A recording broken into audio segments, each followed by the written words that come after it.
Welcome back to Whisky Whims with me, Stuart. Today we're going to discuss whether the Rosebank Distillery Tours are worth it or not.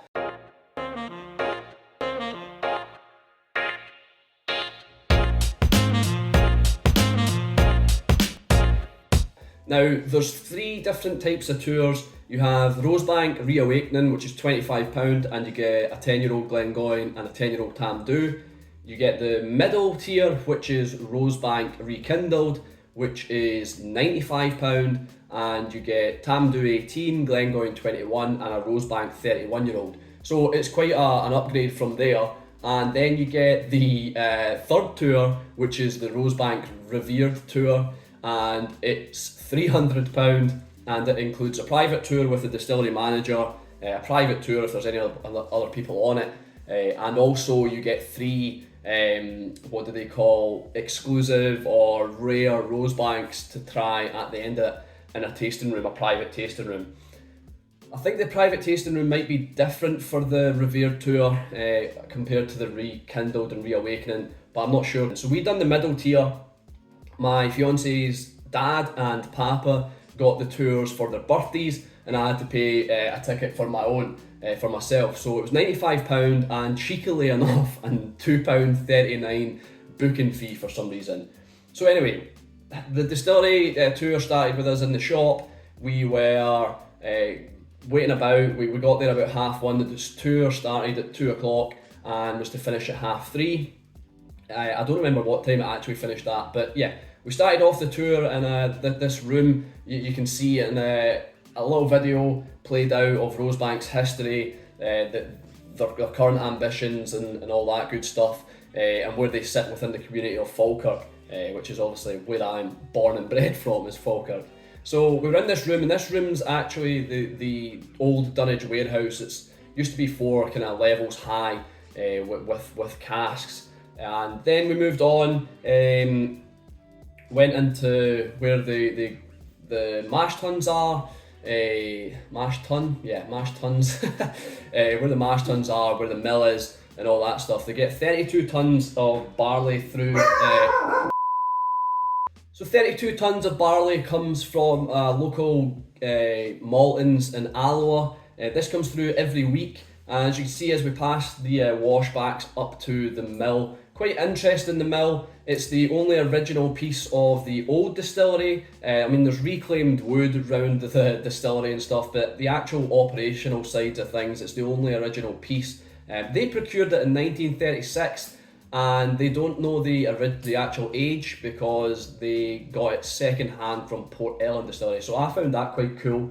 They mill their barley, and they look to get about, I think it's 68% grist, which is quite standard, and then that goes into your mash tun. They produce about 15,000 litres of wort for each washback, for each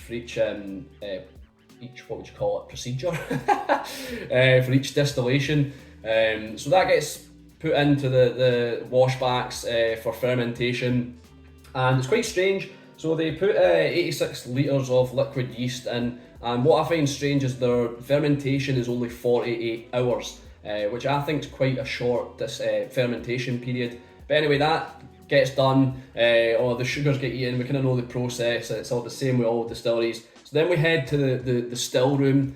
Now you'll see they've got 3 stills, which isn't necessarily a standard thing. The Rosebank Distillery famously triple distills, and this is what it's known for, getting its lighter character, its floral aspect. Obviously quite common with Irish distilleries, and the only other Scottish distilleries that currently do it, if I'm correct and up to date, is Hazelburn and Auchentoshan.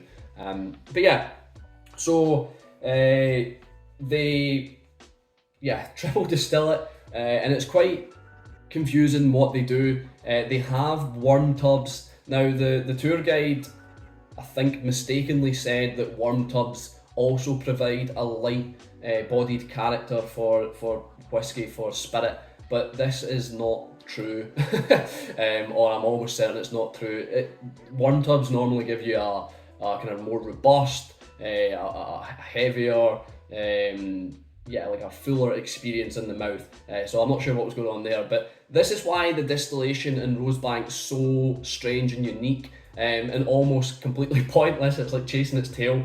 So they have these 3 stills, and they're aiming for this nice light triple distilled floral fruity character, which the fruitiness and the floral aspect they'll still get, but then they put it through worm tubs. I don't know how you would get lighter going through worm tubs, but yeah, it seems a bit back to front doing it like that anyhow. We go over to the safe, the spirit safe. That is what they call it, isn't it? I'd be a terrible tour guide. And they take a cut of round about 72 to 80%, right in the middle, and then that gets reduced to, I think they said 65%, or 63 to 65% before being put into the casks. Now you see this room here, this is literally the only casks that are stored at Rosebank, so don't go and try and steal any, which is, for me, a little bit of a shame. The majority of their casks, I think actually all their casks, go to Glengoyne because they've got a lot more space. I'll show another video back in the still house. You can see the Beefeater across the road. That's Premier Inn, I believe, and that used to be Rosebank's warehouses as well, but the Premier Inn now owns that, so they've not actually got a lot of space. It's quite a cool distillery going round. It's like a big circle when we went round it, how they've got the process set up. You can see underneath the worm tubs, these are your spirit receivers, huge spirit receivers, so it's all quite a condensed process.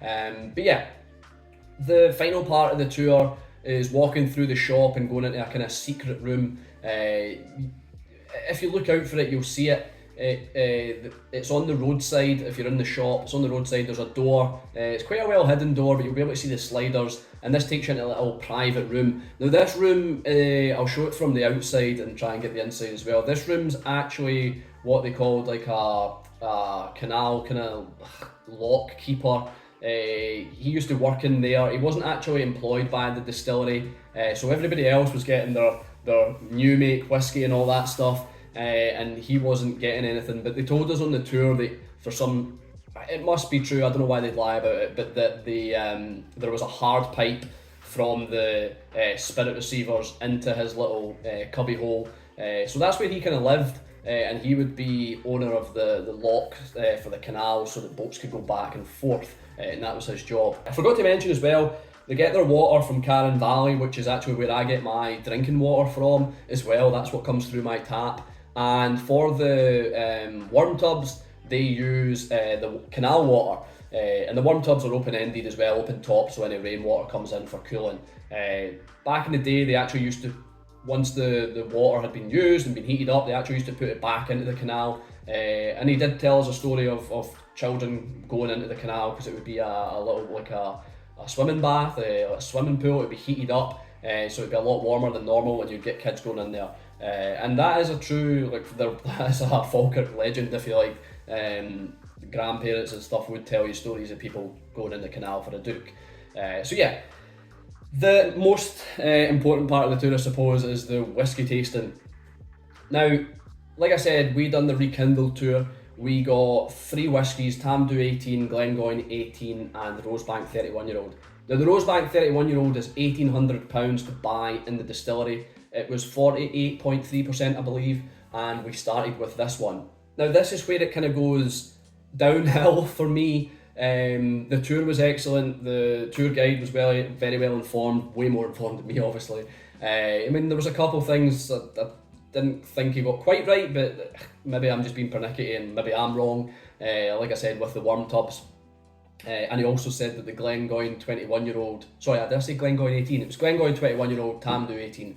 He said the Glengoyne 21-year-old wasn't chill filtered, but I thought it was. It doesn't state it on the bottle, it does say natural colouring, but I'm pretty sure it is chill filtered. Anyway, so we started with the Rosebank 31-year-old, and what a nose. We also had the new make sitting by the side. The nose was fantastic, completely, it blew me away. It was just, well, maybe not blew me away. It was just beautiful. That's the way to describe it. An elegant whiskey, very nice nose. The palate, I did not enjoy, and I did say this to him and he was a bit taken back, maybe a bit annoyed. The palate was just like, kind of average, but also I felt like it was a little bit rough. Now Rosebank, back in the day, Rosebank is the king of the lowlands, that's their slogan, but they're king of the lowlands because they were famous for blenders choosing them as quite a staple of a blend. They used to go to a lot of blends and they were big in the blending industry. Single malt wise, so this 31-year-old would have been one of the last casks to be bottled, and they would have been bottling that probably for single malt. Obviously it got held on to and it's now 31, but yeah, the finish was lovely, the palate it seemed a little bit rough. Then we were moving on to the Glengoyne 21 and the Tamdhu 18, which are heavily sherry influenced, and I had a bottle of Glengoyne 21 before. I'll put the review up, really didn't enjoy it. I think I had a bad batch, but these two whiskies were great. My main issue with the whole tasting was it was rushed. So they have our time slot 2 till 3:30. Like I said, we must have been right on the button, and it seems like they've got a conveyor belt of tours going through, which is a little bit of, I understand why, they want to get money in, they've got a brand new distillery, they need to pay for things, but it kind of took away from the overall feeling. And also he did describe the 3 drams that were in front of him as luxury, which I hate. Premium luxury. He was like, he was kind of said, as you would, I'm sure you would agree with me, these are luxury drams. I was like, yeah, I mean, but anyway, that's just me nitpicking. But yeah, it was definitely rushed. Yeah, he kind of kept looking at his watch and we all felt it. I almost had to down the 2 last drams, including the new make. I enjoy the new make. I think the new make's fantastic, very interesting, and I'm keen to see what Rosebank will offer when they release their actual whiskey from the new distillery, because they've got nothing new yet. So yeah, the tour was a bit rushed. So we'll get down to the kind of, is it worth it? Now, I chose the Rekindle tour because I wanted to try old Rosebank, and I'm never going to get the opportunity to try the 31-year-old. I've got, I think, an 18-year-old somewhere from Old Malt Cask or something, but I was never going to get to try something like that because I'm not paying £1,800. I was disappointed, I was let down. I enjoyed the Tamdhu and the Glengoyne a little bit more, even though I'm not the biggest sherry fan, but I just enjoyed them more. I even enjoyed the new make even more. I think it's more interesting. But it was good to say that I had tried, or it's good to say that I've tried the 31-year-old Rosebank from old stock. Does that make the tour worth it? I don't think so. £95 a lot of money for a tour. I kind of wish I'd done the £25 tour, especially with the tasting being rushed. Tamdhu 10 and Glengoyne 10, I've had them both before, but I really wanted to see Falkirk's Rosebank Distillery in operation again. I wanted to see it because I'm from Falkirk, and all the years I've drove past it, it's never been operational. It's always been in a kind of state of affair. It's been in a sorry sight for sore eyes or something like that. It's been completely demolished and ruined. So yeah, I wouldn't go anywhere near the £300 one. I just think that's completely ridiculous for a tour. I know some tourists will do it, some kind of people with a lot of money to throw away. But I would, if you're going to do the tour, if you're going to make a day of it, then yeah, go for the £95 one. Do have the Rosebank. But for me, after doing it, I don't think it was worth it. I would have much preferred to do the £25 one now that I've done it, and I will advocate that and push that for people to do. So that's my thoughts on it. I don't think it's worth it for the two and the second and third tier, but I reckon it would have been worth it for the first tier. So yeah, hope you've enjoyed the video. Thanks for watching. I've been Stuart, this has been Whisky Whims. I'll see you later.